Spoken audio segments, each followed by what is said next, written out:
నీతిపరుడైన బ్రహ్మచారి అయిన ప్రధానమంత్రికి మద్దతుగా నిలబడండి దయచేసి.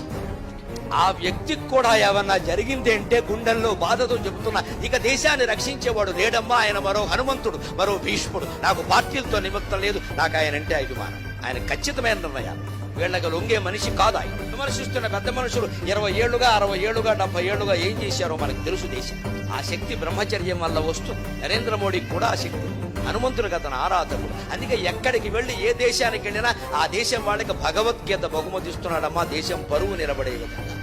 ఎన్ని దేశాలు వెళ్ళినా ఎక్కడికి వెళ్ళినా భగవద్గీత బహుమతి. అమెరికా వెళ్ళి 9 రోజులు ఉంటే అనుకోకుండా ఆ 9 రోజులు దసరా నవరాత్రులు అయితే మీరేమన్నా అనుకోండి, మీరు ఎంత ప్రధానమంత్రి అయినా అవ్వండి, అధ్యక్షుడు అవ్వండి, నేను ఈ 9 రోజులు అన్నం తినను, కేవలం నీళ్లు తాగుతాను, నిమ్మరసం తాగుతాను, నాకు అదే ఇవ్వండి అని ఇతర మర్యాదలన్నీ పక్కన పెట్టి తన దుర్గాదేవి